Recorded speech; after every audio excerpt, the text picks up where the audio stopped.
Hi everyone. കഴിഞ്ഞ ക്ലാസ്സിൽ നമ്മൾ പ്രോപ്പർട്ടീസ് ഓഫ് മാഗ്നറ്റിക് മെറ്റീരിയൽസ് ആണ് പറഞ്ഞത്. ഇന്ന് നമുക്ക് ഡിസ്കസ് ചെയ്യാനുള്ള ടോപ്പിക്കാണ് magnetic moment of an orbiting electron. Okay, കുറച്ച് ഇമ്പോർട്ടൻ്റ് ആയിട്ടുള്ള ടോപ്പിക്കാണ്.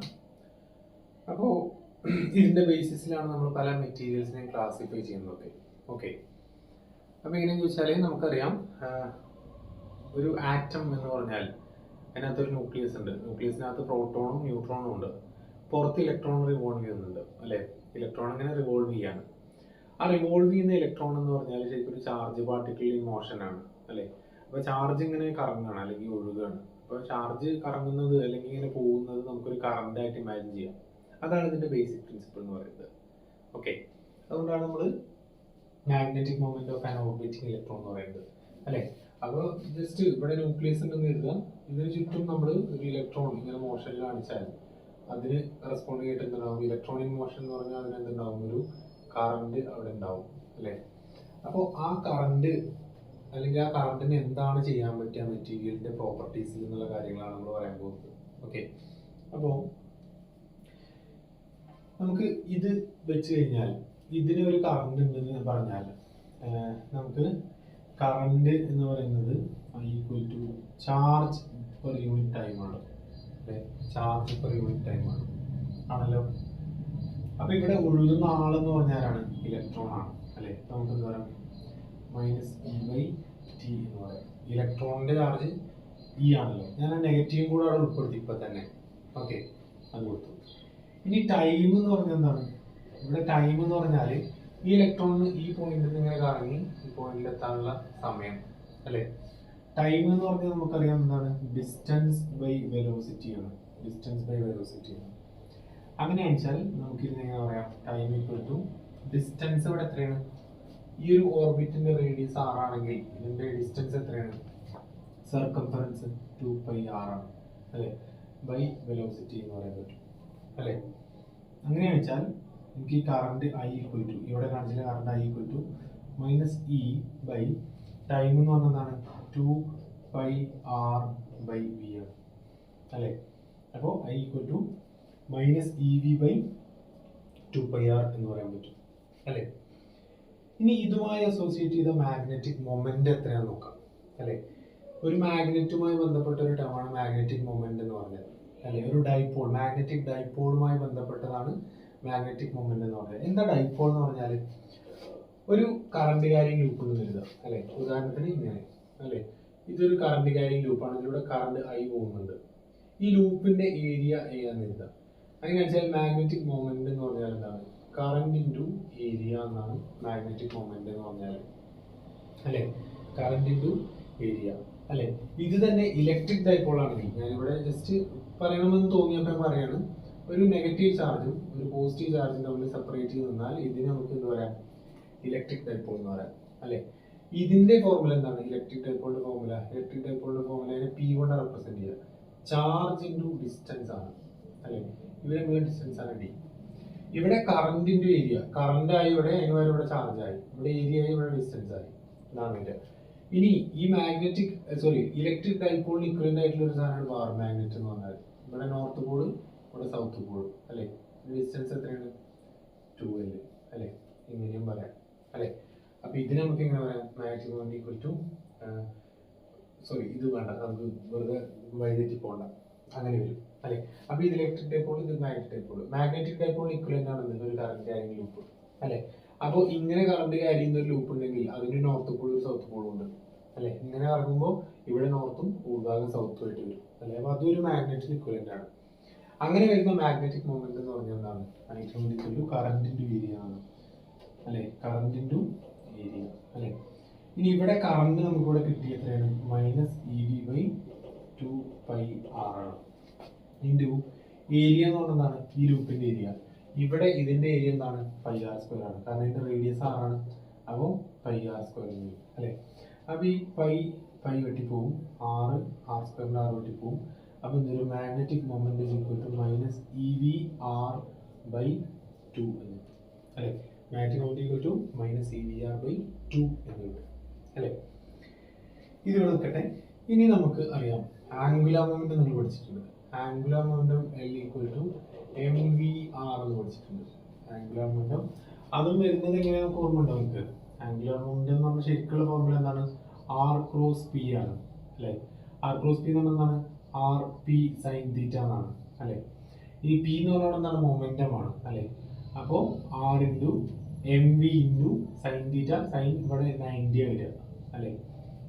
അതായത് കറങ്ങുന്നത് ഈ ഡയറക്ഷനിൽ, മൊമെന്റം അതിന് പെർപെൻഡിക്കുലർ ടാൻജന്റ് അല്ലെ.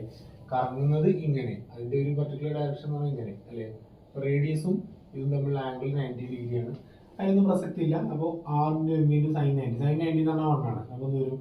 ആർ എം വി അല്ലെങ്കിൽ എം വി ആർ എന്ന് വരും അല്ലെ. അപ്പോൾ L equal to M V R എന്നുള്ളതാണ് ആംഗുലാർ മൊമെന്റത്തിന്റെ ഫോർമുല അല്ലെ. അത് കൊടുത്തു. ഇതിനകത്ത് നിങ്ങൾക്ക് V R equal to angular momentum by M എന്ന് കിട്ടും അല്ലെ. ഇങ്ങനെ കിട്ടും ആണല്ലോ. ഇവിടെയുള്ള വി ആറിന് വരെ ഞാൻ ഇത് ഇട്ട് കൊടുക്കുകയാണ്. അപ്പോൾ ഈ വി ആറിന് വരെ ഞാൻ എൽ ബൈ എം ഇട്ട് കൊടുക്കുകയാണ് ഇക്വേഷനകത്ത്. അപ്പോൾ നമുക്ക് magnetic moment is equal to minus E by 2 into V ആറിന് വരെ ഞാൻ എന്ത് കൊടുത്തു? എൽ ബൈ എം എന്ന് കൊടുത്തു അല്ലെ. അതുകൊണ്ട് എനിക്ക് മാഗ്നറ്റിക് മൊമെന്റ് കിട്ടുന്നത് എന്താണ്? Minus E L by 2 M ആണ് അല്ലെ. ഇങ്ങനെ കിട്ടുന്നു. Minus E L by 2 M എന്ന് കിട്ടും അല്ലെ. ഇവിടെ നെഗറ്റീവ് സൈൻ കാണിക്കുന്നത് എന്താണ്? മാഗ്നറ്റിക് മൊമെന്റും അതുപോലെ എല്ലിന്റെയും ഡയറക്ഷൻ ഓപ്പോസിറ്റ് ആണ്. എമ്മിന്റെയും എല്ലിന്റെയും ഡയറക്ഷൻസ് എന്താണ്? ഓപ്പോസിറ്റ് ആണ്. ഇലക്ട്രോൺ ആയതുകൊണ്ട് വരുന്നൊരു കേസാണത് അല്ലെ. അങ്ങനെ കൊടുത്തു. ഇനി ബോറിന്റെ ഒരു ക്വാണ്ടൈസേഷൻ തിയറി ഉണ്ട് അല്ലെ. ബോറിന്റെ ക്വാണ്ടൈസേഷൻ തിയറി ഉണ്ട്. അതിലേക്ക് ഞാൻ കൂടുതലായിട്ട് പോകുന്നില്ല. അത് അദ്ദേഹം പറയുന്നത് ആംഗുലാർ മൊമെന്റം ഈസ് ക്വാണ്ടൈസ്ഡ് എന്നാണ്. എന്താ ക്വാണ്ടൈസ്ഡ് എന്ന് പറഞ്ഞാൽ ആംഗുലാർ മൊമെന്റിന് ഒരു സെറ്റ് ഓഫ് വാല്യൂസ് മാത്രമേ പറ്റുള്ളൂ എന്നുള്ളതാണ് അല്ലെ. എത്രയാണ് ആ വാല്യൂ? എൻ എച്ച് ബൈ 2π അല്ലെ. ഇവിടെ എന്നിന്റെ വാല്യൂ എത്രയാണ്? എന്നിന്റെ വാല്യൂ ഇവിടെ 1, 2, 3 എക്സെട്ര. ഈ എന്നിന് പറയുന്നവരാണ് പ്രിൻസിപ്പൽ ക്വാണ്ടം നമ്പർ. ഓക്കെ. അപ്പോൾ ആംഗുലാർ മൊമെന്റം ക്വാണ്ടൈസ്ഡ് ആണ് എന്ന് പറഞ്ഞാൽ എന്താ അർത്ഥം? ഇവിടെ n സ്വീകരിക്കാൻ പറ്റുന്ന വാല്യൂസ് 1, 2, 3 ഒക്കെയാണ്. അതുകൊണ്ട് n ഈക്വൽ ടു 1 ആയി കഴിഞ്ഞാൽ എല്ലിന്റെ വാല്യൂ എത്രയാവും? h ബൈ 2π ആവും. n ഈക്വൽ ടു 2 ആയി കഴിഞ്ഞാലോ 2h ബൈ 2π ആവും. 3 ആയാലും 3h ബൈ 2π ആവും. അങ്ങനെ ഉള്ള വാല്യൂസ് മാത്രമേ ആംഗുലാർ മൊമെന്റത്തിന് സ്വീകരിക്കാൻ പറ്റുകയുള്ളൂ എന്നുള്ളതാണ് ക്വാണ്ടൈസേഷൻ ഓഫ് ആംഗുലാർ മൊമെന്റം എന്ന് പറഞ്ഞാൽ അല്ലെ. അതുകൊണ്ട് ഇവിടെ എല്ലിന് സ്വീകരിക്കാൻ പറ്റുന്ന വാല്യൂ എന്താണ്? nh by 2π. അത് നമ്മൾ ഇവിടെ ഇട്ട് കൊടുക്കുക. അതുകൊണ്ട് magnetic moment m is equal to minus E by 2m into എല്ലിന്റെ വാല്യൂ ഞാൻ nh ബൈ 2π എന്ന് കൊടുത്തു. nh ബൈ 2π എന്ന് കൊടുത്തു അല്ലെ. അപ്പോൾ നമുക്ക് കിട്ടുന്നത് m ഈക്വൽ ടു, ഇനി ഞാൻ തൽക്കാലം ഞാൻ നെഗറ്റീവ് സൈൻ മാർക്കാണ് കേട്ടോ. ജസ്റ്റ് മാഗ്നിറ്റ്യൂഡ് മാത്രം ഞാൻ എടുക്കുകയാണ്. അപ്പോൾ എനിക്ക് എന്ത് കിട്ടും? n into E H by 4πm എന്ന് കിട്ടും അല്ലെ. m equal to n into E H by 4πm എന്ന് കിട്ടും അല്ലെ. ഇവിടെ ഇതിന്റെ അർത്ഥം എന്താണ്? മാഗ്നറ്റിക് മൊമെന്റ് ഈസ് ക്വാണ്ടൈസ്ഡ് എന്ന് പറയും. ഈ ക്വാണ്ടൈസ്ഡ് എന്നുള്ളത് ക്വാണ്ടം മെക്കാനിക്സുമായിട്ട് ബന്ധമുണ്ട്. ക്വാണ്ടൈസ്ഡ് എന്ന് പറഞ്ഞാൽ ഫിക്സഡ് വാല്യൂസേ പറ്റുള്ളൂ അല്ലേ. ഇപ്പൊ നമ്മളോട് ഒരാൾ പറയണം നിങ്ങൾ ഇന്ന സ്ഥലത്തൊക്കെ തന്നെ നിൽക്കാൻ പറ്റുള്ളൂ, വേറെ സ്ഥലത്ത് നിങ്ങളെ കാണാൻ പറ്റില്ല എന്ന് പറഞ്ഞാൽ അത് ക്വാണ്ടൈസേഷനാണ്. അതുപോലെയാണ് ഇത്. എല്ലിന് ഈ വാല്യൂസ് ഒക്കെ തന്നെ പറ്റുള്ളൂ, വേറൊരു വാല്യൂ ഇതിന് പറ്റില്ല, വേറെ ഇല്ല അല്ലേ. അത് ഇതുപോലെയാണ് നമ്മളൊരു കോണിമ നിൽക്കുന്ന പോലെയാണ്. അതിന്റെ സ്റ്റെയർ കേസ് മാത്രമല്ലേ നിൽക്കാൻ പറ്റില്ല, അതിന്റെ ഇടയിലെ ഗ്യാപ്പിൽ നിൽക്കാൻ പറ്റില്ല. അതുപോലെ അല്ലെങ്കിൽ ആറ്റത്തിന്റെ അകത്ത് ക്വാണ്ടം മെക്കാനിക്കൽ മോഡൽ പ്രകാരം ആറ്റം എങ്ങനെയാണ്, അല്ലെങ്കിൽ ബോർ മോഡലൊക്കെ പ്രകാരം കെ എൽ എം എൻ ഷെല്ലുകളിൽ മാത്രമേ നിൽക്കാൻ പറ്റുള്ളൂ, വേറൊരു സ്ഥലത്ത് നിൽക്കാൻ പറ്റില്ല ഇലക്ട്രോണിന്, അല്ലെങ്കിൽ സ്റ്റെബിലിറ്റി ഉണ്ടാവില്ല. അതുപോലെയാണ് ക്വാണ്ടൈസേഷൻ. അപ്പോൾ magnetic moment is quantized in terms of e H by 4π അല്ലേ. ഈ പറഞ്ഞ വാല്യൂസ് ആക്സെപ്റ്റ് ചെയ്യാൻ പറ്റുള്ളൂ. ഇനി ഇതിനെ ആക്സെപ്റ്റ് ചെയ്യാൻ പറ്റുന്ന മിനിമം വാല്യൂ എന്ന് പറഞ്ഞാൽ എത്രയാണ്? ഇ എച്ച് ബൈ 4πm ആണ് അല്ലേ. അതെപ്പോഴാണ്? when n equal to 1 അല്ലേ.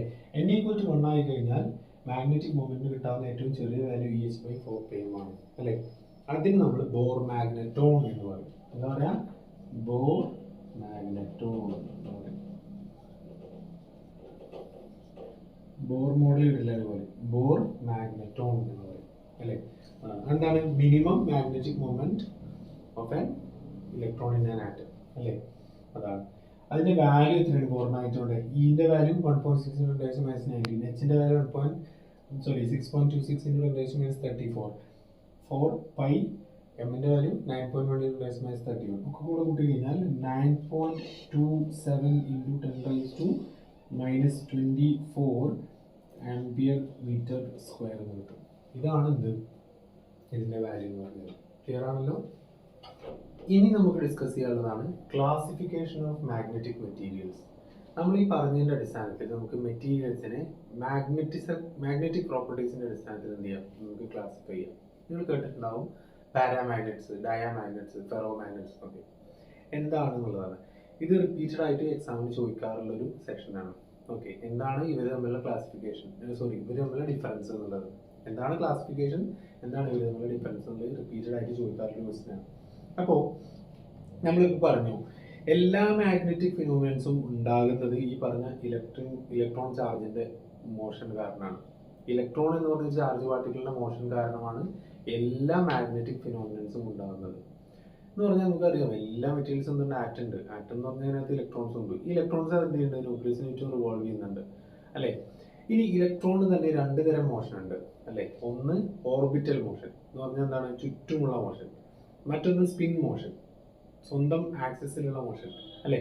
അപ്പോൾ രണ്ട് തരം മോഷൻ ഉണ്ട്, സ്പിൻ മോഷനും ഓർബിറ്റൽ മോഷനും അല്ലേ.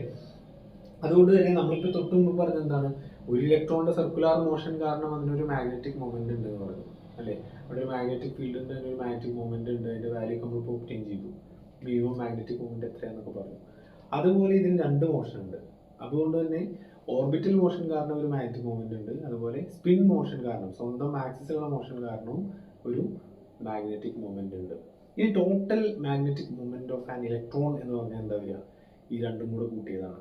രണ്ടും ഓരോ വെക്ടറാണല്ലോ. സ്പിൻ മോഷൻ കാരണമുള്ള മാഗ്നറ്റിക് മൊമെന്റ് ഒരു വെക്ടറാണ്, ഓർബിറ്റൽ മോഷൻ കാരണമുള്ള മാഗ്നറ്റിക് മൊമെന്റ് ഒരു വെക്ടറാണ്. ഇതിന്റെ രണ്ടിന്റെയും കൂടെ വെക്ടർ സം ആയിരിക്കും ഒരു ഒരു ഇലക്ട്രോണിന്റെ ടോട്ടൽ ആംഗുലർ മാഗ്നറ്റിക് മൊമെന്റ് എന്ന് പറഞ്ഞാൽ. ക്ലിയർ ആണല്ലോ അല്ലെ. രണ്ട് വെക്ടറിന്റെ റിസൾട്ടന്റ് ആയിരിക്കും അല്ലെ. Spin magnetic momentum orbital magnetic momentum തമ്മിലുള്ള വെക്ടർ സം ആയിരിക്കും എന്ത്, ഒരു ഇലക്ട്രോണിന്റെ ടോട്ടൽ മാഗ്നറ്റിക് മൊമെന്റ് എന്ന് പറഞ്ഞാൽ അല്ലെ. ഇനി നമ്മൾ net magnetic moment of the atom കിട്ടാനപ്പോൾ എന്ത് ചെയ്താൽ മതി, അതിനകത്തുള്ള ഇലക്ട്രോൺസിന്റെ ഒക്കെ കൂടെ മാഗ്നറ്റിക് മൊമെന്റിന്റെ വെക്ടർ സം കണ്ടാൽ മതി അല്ലെ. ഒരു ആറ്റത്തിനകത്തെ ഇലക്ട്രോണിന്റെ മൊത്തം മാഗ്നറ്റിക് മൊമെന്റ് നോക്കിക്കഴിഞ്ഞാൽ നമുക്ക് കിട്ടും, ഈ പറഞ്ഞ സ്പിന്നും ഓർബിറ്റിലൊക്കെ കൂടെ കൂട്ടിക്കഴിഞ്ഞാൽ ടോട്ടൽ മാഗ്നറ്റിക് മൊമെന്റ് കിട്ടും ഒരു ആറ്റത്തിന്റെ.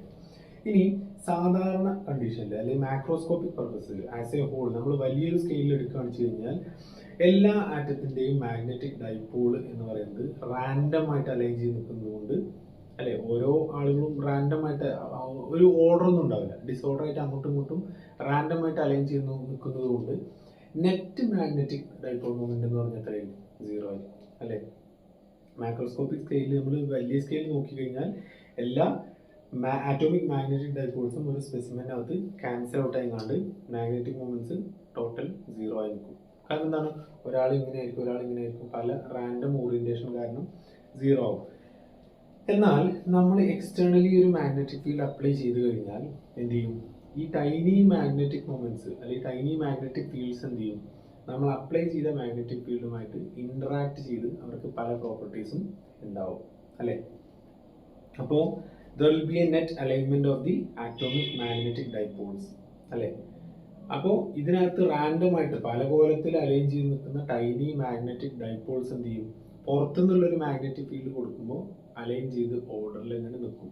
ഇതിനെയാണ് നമ്മൾ മാഗ്നറ്റൈസേഷൻ അല്ലെങ്കിൽ മാഗ്നറ്റിക് പോളറൈസേഷൻ എന്ന് പറയുന്നത്.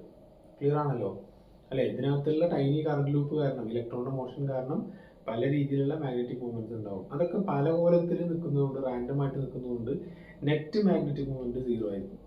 എന്നാൽ പുറത്തുനിന്നൊരു ഫീൽഡ് നമ്മൾ അപ്ലൈ ചെയ്യുമ്പോൾ ഇവരൊക്കെ ഓർഡർലി അറേഞ്ച്ഡ് ആയി നിൽക്കും. അതിനാണ് മാഗ്നറ്റൈസേഷൻ എന്ന് പറയുന്നത് അല്ലേ. അപ്പോൾ the net alignment of magnetic dipoles by the application of an external magnetic field is called magnetisation or magnetic polarisation എന്ന് പറയാം അല്ലേ.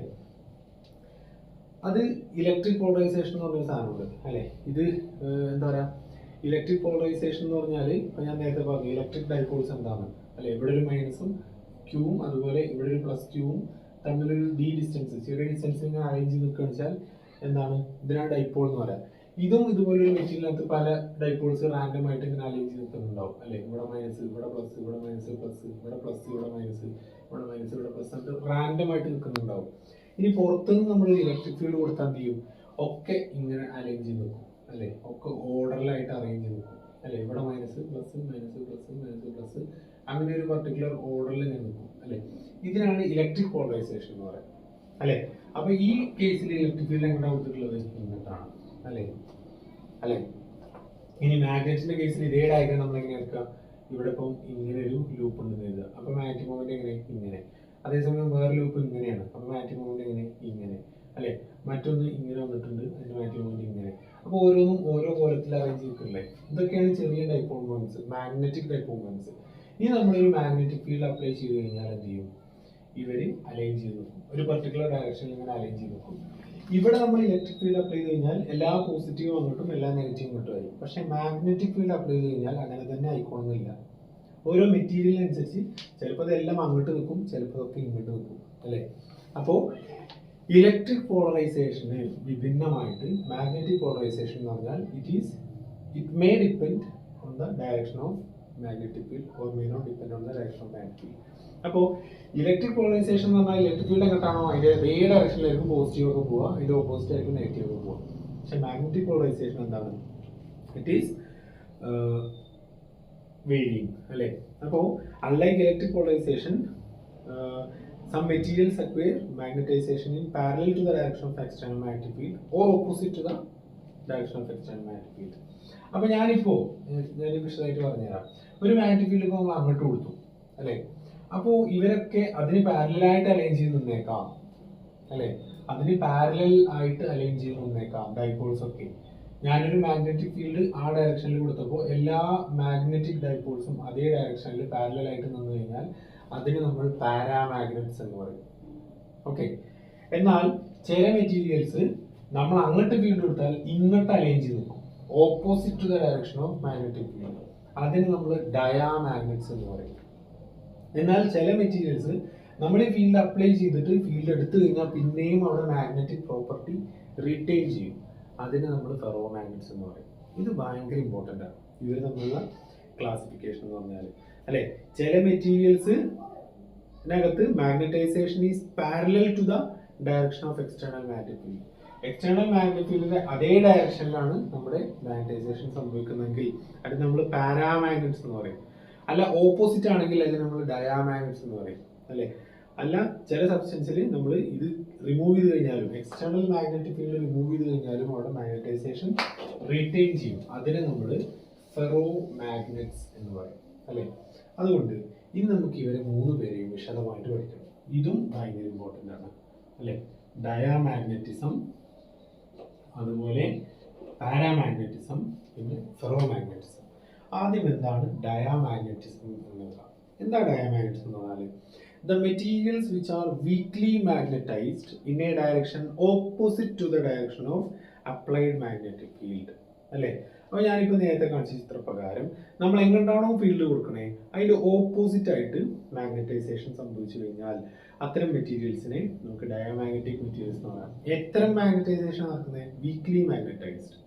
The materials which are weekly magnetised in a direction opposite to the direction of applied magnetic field are known as diamagnetic materials എന്ന് പറയാം അല്ലേ. അതിന് example ഒരുപാട് examples പറയുന്നുണ്ട്. ഏതെങ്കിലും 2 ഓർത്ത് വെക്കുന്നത് വളരെ നന്നായിരിക്കും.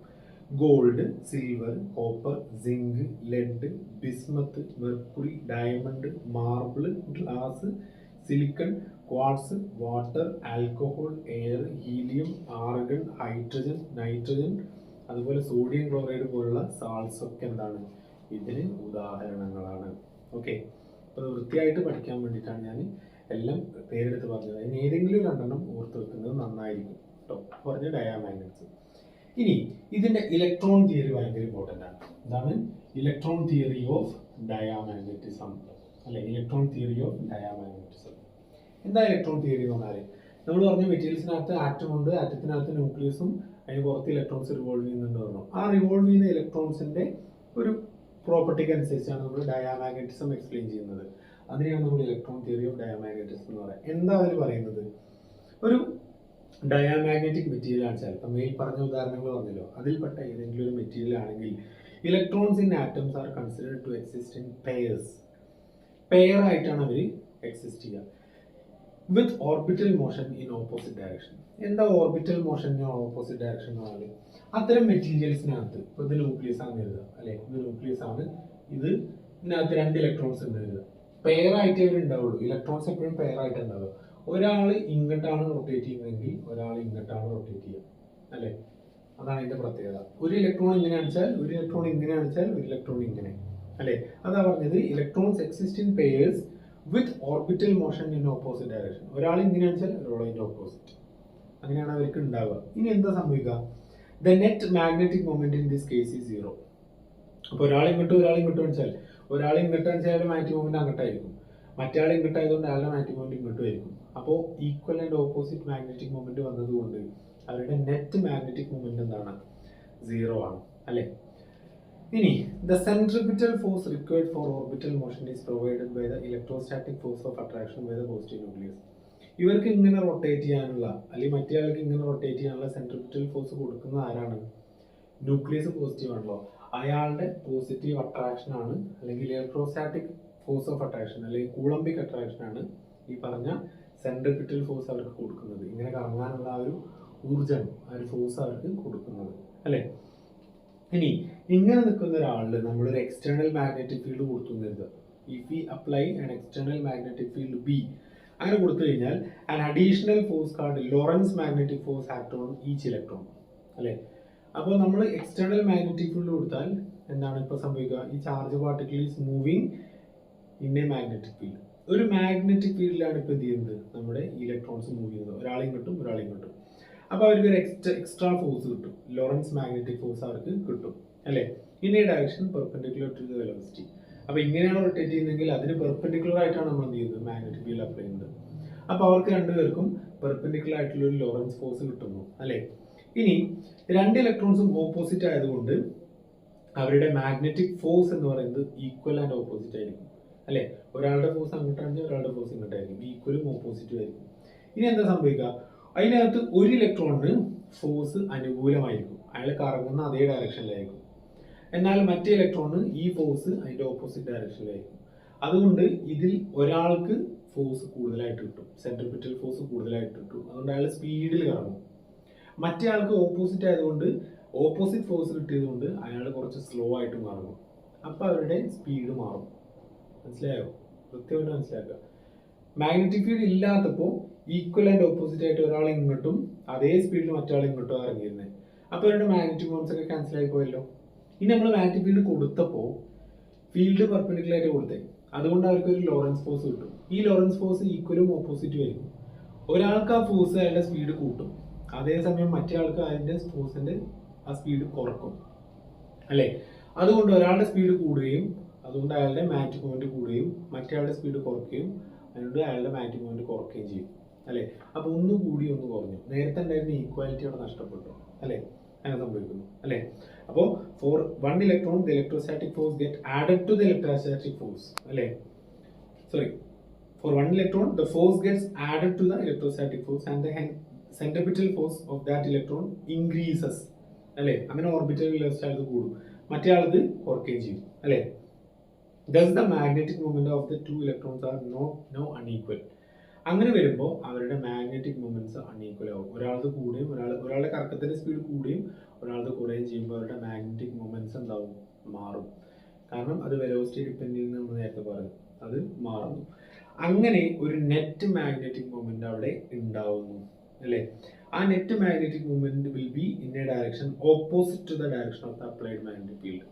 നമ്മൾ അപ്ലൈ ചെയ്ത മാഗ്നറ്റിക് ഫീൽഡിന്റെ ഓപ്പോസിറ്റ് ഡയറക്ഷനിലായിരിക്കും ഈ നെറ്റ് മാഗ്നറ്റിക് മൊമെന്റ് വരുന്നത് അല്ലേ. അത്തരം സബ്സ്റ്റൻസിനെയാണ് നമ്മൾ ഡയാമാഗ്നറ്റിക് സബ്സ്റ്റൻസ് എന്ന് പറയുക. ഇതാണ് ഇലക്ട്രോൺ തിയറി ഓഫ് ഡയാമാഗ്നറ്റിസം എന്ന് പറയുന്നത് അല്ലേ. The diamagnetic substance therefore is weakly magnetized in a direction opposite to that of the magnetizing field. ഈ മെറ്റീരിയലിന് സാധാരണ എന്താണ്, ഒരു മാഗ്നറ്റിക് ഫീൽഡിൽ ഒരു മെറ്റീരിയൽ വെച്ച് കഴിഞ്ഞാൽ അതിന് മാഗ്നറ്റൈസേഷൻ കിട്ടുകയല്ലേ ചെയ്യാം, അതിന്റെ മാഗ്നറ്റിക് പ്രോപ്പർട്ടി കൂടുതലല്ലേ ചെയ്യാം. അതേസമയം ഇവിടെ എന്താ സംഭവിക്കുന്നത്? The diamagnetic substance is weakly magnetized in a direction opposite to the magnetizing field. നമ്മൾ കൊടുത്ത ഫീൽഡിന് ഓപ്പോസിറ്റ് ഡയറക്ഷനിൽ ഒരു വീക്ക് മാഗ്നറ്റൈസേഷൻ കിട്ടുന്നുള്ളൂ അല്ലേ. ഇനി ഇത്തരത്തിലുള്ള magnetic behaviour is normally not depending on the temperature.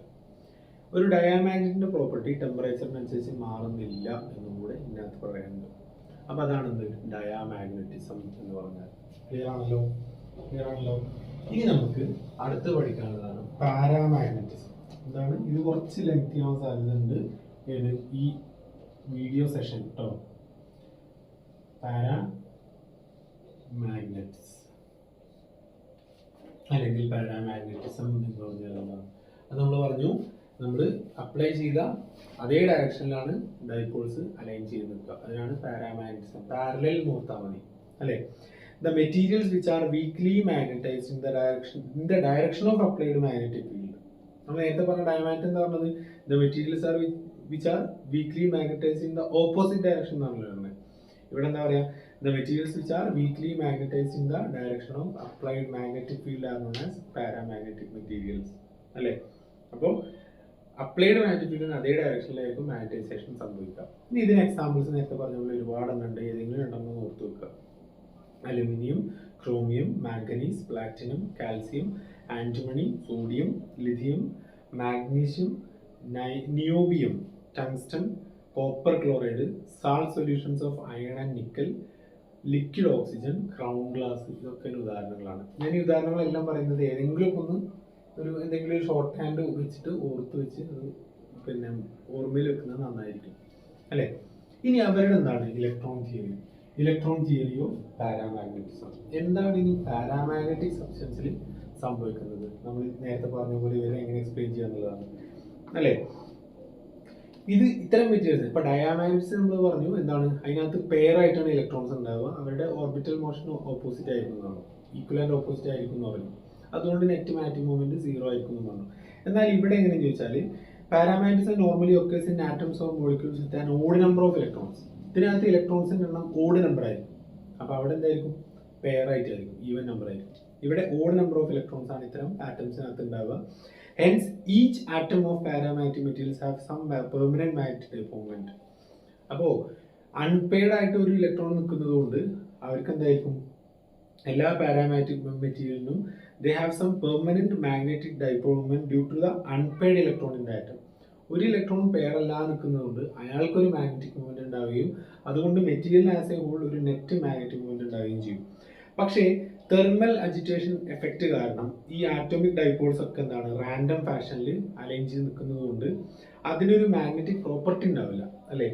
The net magnetic movement cancel and hence the magnetism of the material is cancelled.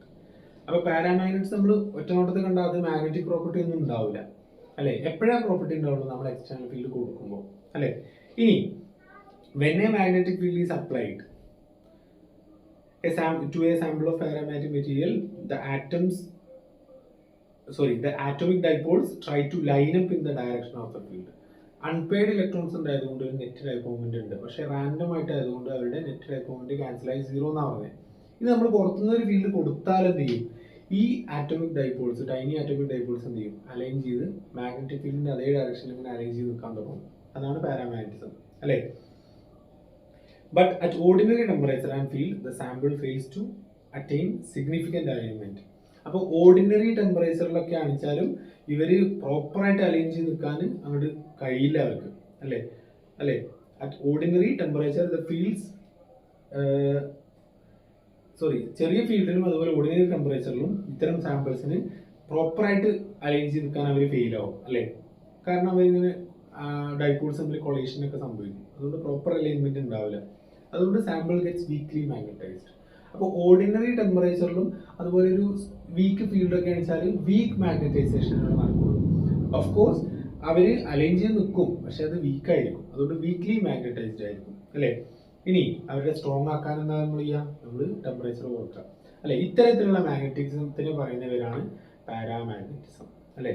This weaker form of magnetism is called paramagnetism അല്ലെ. When temperature is increased, the alignment will be totally disturbed and the material loses all its atomic property, magnetic property അല്ലെ. പറഞ്ഞു മനസ്സിലായോ? ഡയാമാഗ്നറ്റ്സ് എന്ന് പറഞ്ഞാൽ paid electrons, പാരാമാഗ്നറ്റ്സ് എന്ന് പറഞ്ഞാൽ unpaid ഇലക്ട്രോൺസും അവർക്ക് net dipole moment ഉണ്ട്. പക്ഷെ ഓർഡിനറി കണ്ടീഷൻസിൽ അത് റാൻഡം ആയതുകൊണ്ട് ക്യാൻസൽ ചെയ്ത് പോകും. ഇനി ഫീൽഡ് അപ്ലൈ ചെയ്താലോ അവർ കുറേയൊക്കെ അലൈൻ ചെയ്ത് നിൽക്കാൻ നോക്കും, കുറേയൊക്കെ നിൽക്കുള്ളൂ. അതുകൊണ്ട് തന്നെ വീക്ക് മാഗ്നറ്റൈസേഷൻ ആയിരിക്കും. ഇനി അത് കൂട്ടാൻ നമുക്ക് എന്താ ചെയ്യാം, ടെമ്പറേച്ചർ കുറച്ചാൽ മതി അല്ലേ. ടെമ്പറേച്ചർ ഇങ്ങനെ കുറച്ചുണ്ടെന്നാൽ അവർ കുറച്ചുകൂടെ ഒക്കെ അലൈൻ ചെയ്ത് നിൽക്കാൻ നോക്കും അല്ലേ. ഇനി അതുമായി ബന്ധപ്പെട്ട് നമുക്ക് പറയാനുള്ളതാണ് ക്യൂരീസ് ലോ ഓഫ് പാരാമാഗ്നറ്റിസം. എന്താണ് ക്യൂരീസ് ലോ ഓഫ് പാരാമാഗ്നറ്റിസം? അതിലെന്താ പറയുന്നത് ചോദിച്ചാൽ the magnetisation and hence the magnetic susceptibility of a paramagnetic material is inversely proportional to the absolute temperature അല്ലേ. മാഗ്നറ്റൈസേഷൻ അല്ലെങ്കിൽ സസെപ്റ്റിബിലിറ്റി നമ്മൾ നേരത്തെ പറഞ്ഞു, എന്താണ് വശകത, എത്രത്തോളം വഴങ്ങി കൊടുക്കുന്നത്, അത് inversely proportional to the absolute temperature, chi proportional to 1/T. അതാണ് എന്ത് ക്യൂരീസ് ലോ ഓഫ് പാരാമാഗ്നറ്റിസം എന്ന് പറയുന്നത്. ഇതും ഇമ്പോർട്ടൻ്റ് ആണ്, ചോദിക്കാറുണ്ട്. ഓക്കെ, അപ്പൊ ഇതാണ് എന്ത് പാരാമാഗ്നറ്റിസം എന്ന് പറഞ്ഞാൽ. ഇനി നമുക്ക് അടുത്തത് പറയാനുള്ളതാണ് എന്താണ് ഫെറോമാഗ്നറ്റിസം അല്ലേ.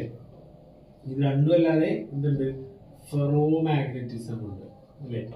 ഫെറോമാഗ്നറ്റിസം നമ്മൾ പറഞ്ഞു ചില മെറ്റീരിയൽസിൽ നമ്മൾ പുറത്തുനിന്നൊരു ഫീൽഡ് കൊടുത്തിട്ട് അത് റിമൂവ് ചെയ്താലും അവർക്ക് ആ മെറ്റീരിയലിന് നമ്മൾ വെച്ച മാഗ്നറ്റിക് ഫീൽഡിൽ വെച്ച മെറ്റീരിയലിന് സ്പെസിമെന് ഒരു മാഗ്നറ്റിക് പ്രോപ്പർട്ടി റിറ്റെയിൻ ചെയ്യുന്നുണ്ട് അല്ലെ, അവിടെ ബാക്കിയാവുന്നുണ്ട്. അതിനെയാണ് നമ്മൾ എന്താ പറയുക, ഫെറോമാഗ്നറ്റിസം എന്ന് പറയാം.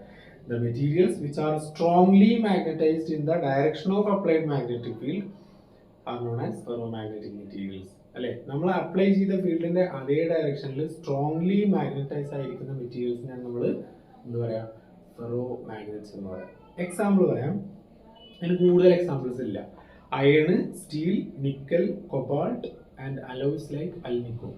അലുമിനിയം, നിക്കലും കൊബാൾട്ടും കൂടിയതാണ് അൽനിക്കോ അല്ലെ. അപ്പൊ അത് വരും, അയൺ, സ്റ്റീല്, നിക്കല്, കൊബാൾട്ട് ഒക്കെ വരും അല്ലെ. കുറച്ച് എക്സാമ്പിൾസ് എന്തുള്ളൂ, ഫെറോമാഗ്നറ്റ്സിനുള്ളൂ. ഇനി ഫെറോമാഗ്നറ്റ്സിന്റെ ഒരു ഡൊമൈൻ തിയറി, എന്താണ് ഡൊമൈൻ തിയറി എന്നുള്ളത് നോക്കാം. അതും ഇമ്പോർട്ടൻ്റ് ആണ്. What is the domain theory ferromagnets എന്ന് ക്വസ്റ്റ്യൻ വരാറുണ്ട് അല്ലെ. ഡൊമൈൻ എന്ന് പറഞ്ഞാൽ a small region formed by a large number of atoms in a ferromagnetic material. ഒരു ഫെറോമാഗ്നറ്റിക് മെറ്റീരിയൽസിനകത്തുള്ള ഒരു ചെറിയ റീജിയൻ അല്ലെ, which is formed by a large number of atoms അല്ലേ. അതിനെയാണ് നമ്മൾ എന്ത് പറയുന്നത്, ഡൊമൈൻസ് എന്ന് പറയുന്നത്. ഇപ്പോൾ ഡൊമൈൻസ് നമുക്ക് ഇങ്ങനെയൊക്കെ കാണിക്കാം, ഇങ്ങനെ റാൻഡം ആയിട്ട് അങ്ങോട്ടും ഇങ്ങോട്ടും ഇങ്ങനെ വരച്ചാൽ മതി അല്ലേ, ഇങ്ങനെ. ഇതിനൊക്കെയാണ് നമ്മൾ ഡൊമൈൻ എന്ന് പറയുന്നത്, ഇങ്ങനത്തെ ഒരു റീജിയൻസിന് അല്ലേ. ഇതിനകത്ത് എന്താ പ്രത്യേകത,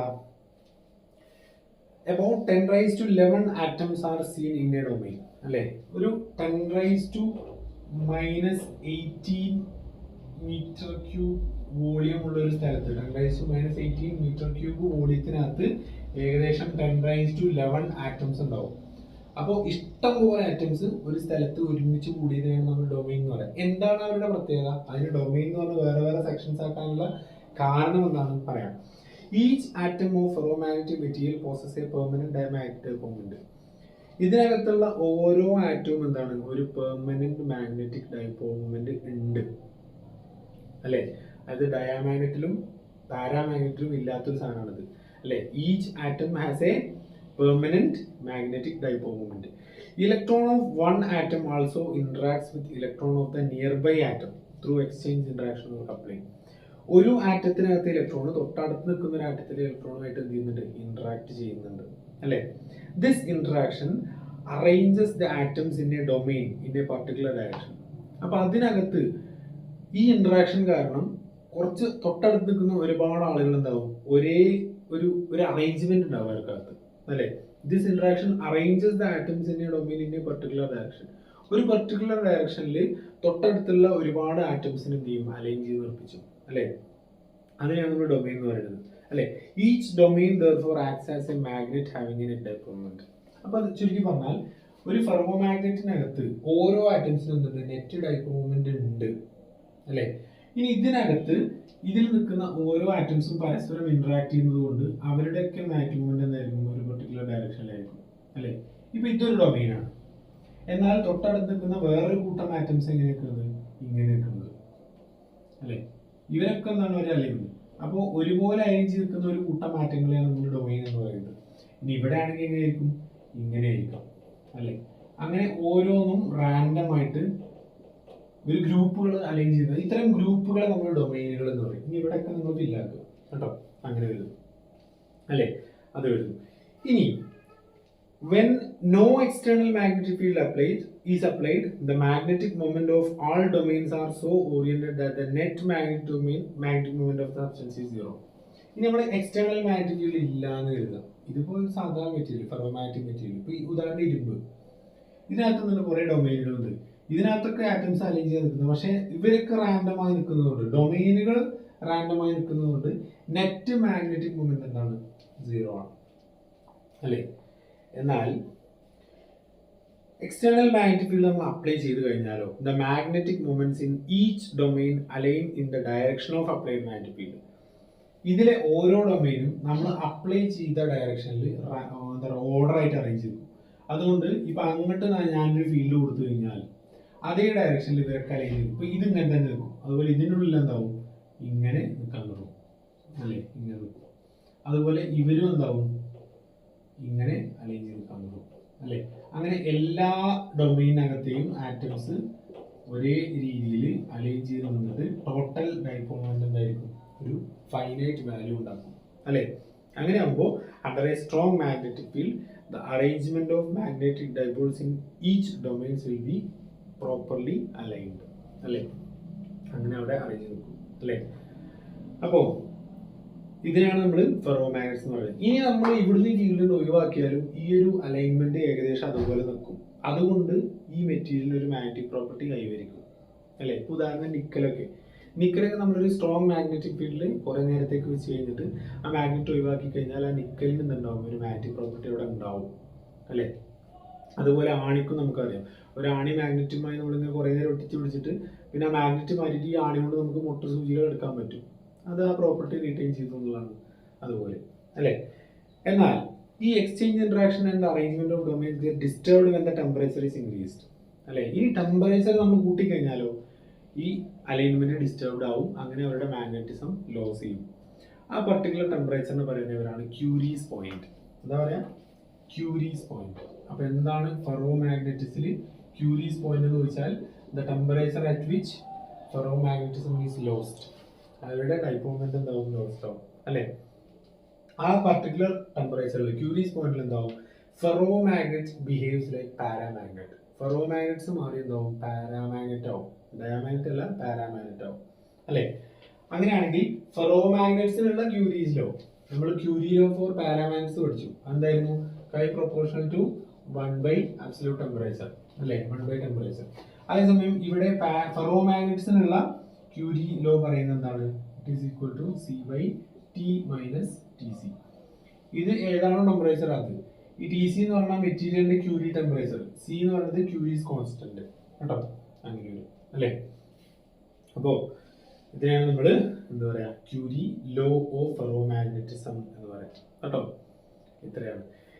ഇനി നമുക്ക് അതിൽ പഠിക്കാനുള്ളത് പ്രോപ്പർട്ടീസ് ഓഫ് മാഗ്നറ്റിക് മെറ്റീരിയൽസ് ആണ് അല്ലേ. ഇപ്പൊ നമ്മൾ 3 മെറ്റീരിയൽസ് പഠിച്ചു: പാരാമാഗ്നറ്റിസം, ഡയാമാഗ്നറ്റിസം, ഫെറോമാഗ്നറ്റിസം. ഇനി ഇത് 3ഉം തമ്മിലുള്ള ഡിഫറൻസസ് നമുക്കൊന്ന് നോക്കാം. അപ്പൊ ഞാൻ എന്ത് ചെയ്യാം, ആ ഒരു കോളം ഞാൻ നിങ്ങളെ ഇവിടെ സ്ക്രീനിൽ ഇങ്ങനെ കാണിക്കാം. എന്നിട്ട് നമുക്ക് ഓരോന്നും ഇങ്ങനെ പറഞ്ഞു പോവാം കേട്ടോ. അപ്പോൾ എന്താണ് ആദ്യം നമുക്ക് ABC എന്നിട്ട് നമുക്കിങ്ങനെ കുറെ പോയിന്റ്സ് ആയിട്ട് ഇങ്ങനെ ഡിസ്കസ് ചെയ്യാം. അതിനകത്ത് ആദ്യം ferromagnetic materials, paramagnetic materials, diamagnetic materials. ആദ്യത്തെ point, ferromagnets are strongly attracted by a magnet. ഒരു മാഗ്നറ്റ് നമ്മൾ ഫെറോമാഗ്നറ്റ് കൊണ്ടുവന്നാൽ അവരെ സ്ട്രോങ്ലി അട്രാക്ട് ചെയ്യും. അപ്പോൾ അതിന് ഏറ്റവും ബെസ്റ്റ് എന്താ പറയുക, ഒരു ഉദാഹരണമാണ് കൊടുത്തു വെക്കുക. ഫെറോമാഗ്നറ്റ് ബെസ്റ്റ് ഉദാഹരണം ഇരുമ്പാണ്.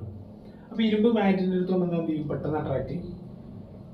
അതേസമയം പാരാമാഗ്നറ്റ് ആണെച്ചാലോ they are weakly attracted by a magnet അല്ലെ, വീക്ക് അട്രാക്ഷൻ ഉണ്ടാകും. ഇനി ഡയാമാഗ്നറ്റ്സ് ആണെച്ചാലോ they are weakly repelled by a magnet അല്ലെ. ഇനി അടുത്തത്, a freely suspended ferromagnetic rod quickly sets itself along the direction of external magnetic field. നമ്മൾ ഒരു ferromagnetic road നമ്മളിങ്ങനെ തൂക്കിട്ടു എഴുതുക, അതെന്ത് ചെയ്യും, എക്സ്റ്റേണൽ മാഗ്നറ്റിക് ഫീൽഡിന്റെ അതേ ഡയറക്ഷനിൽ ഇങ്ങനെ അലൈൻ ചെയ്ത് വെക്കും അല്ലേ. ഇനി അടുത്തത് പാരാമാഗ്നറ്റ് ആണെങ്കിലും a freely suspended paramagnetic rod slowly sets itself along the direction of external magnetic field. അത് പതുക്കെ എന്താവും, ഫെറോമാഗ്നറ്റ് ക്വിക്ക് ആയിട്ട് സെറ്റ് ആവും. എന്നാൽ പാരാമാഗ്നറ്റ് എന്താണ്, slowly sets in the direction. ഫീൽഡിന്റെ അതേ ഡയറക്ഷനിൽ പതുക്കെ സെറ്റ് ആവും. ഫെറോമാഗ്നറ്റ് പെട്ടെന്ന് സെറ്റ് ആവും. എന്നാൽ ഡയാമാഗ്നറ്റ് ആണെച്ചാലോ a freely suspended rod of diamagnet slowly sets itself at right angle to the direction of external magnetic field. External magnetic ഫീൽഡിന് പെർപെൻഡിക്കുലർ ആയിട്ടാണ് എന്ത് ചെയ്യുക, അവർ അലൈൻ ചെയ്ത് നിൽക്കുക കേട്ടോ. ഇനി അടുത്ത പ്രോപ്പർട്ടി അതിന്റെ ഡയഗ്രം ഇവിടെ കാണിച്ചിട്ടുണ്ട്. C when ferromagnets are placed in a magnetic field, the magnetic lines of force prefer to pass through them. അപ്പോൾ ഒരു ഫെറോമാഗ്നറ്റ് നമ്മൾ ഒരു മാഗ്നറ്റിക് ഫീൽഡിൽ വെച്ച് കഴിഞ്ഞാൽ മാഗ്നറ്റിക് ലൈൻസ് ഓഫ് ഫോഴ്സ് അല്ലെങ്കിൽ മാഗ്നറ്റിക് ഫീൽഡ് ലൈൻസ് എന്ത് ചെയ്യും, അതിൻ്റെ ഉള്ളിലൂടെ കടന്നു പോകും. അതേസമയം പിന്നെ പാരാമാഗ്നറ്റിലാണ് വെച്ചാലോ most of them pass through the material, കൂടുതൽ ലൈൻസ് അതിൻ്റെ ഉള്ളിൽ കൂടെ കടന്നു പോകും. എന്നാൽ ഡയാമാഗ്നറ്റ് ആണെച്ചാലോ magnetic field lines will not prefer to pass through them, അതിൻ്റെ ഉള്ളിൽ കൂടെ കടന്നു പോവില്ല. ഡയഗ്രം നോക്കിയാൽ ക്ലിയർ ആണ് അല്ലേ.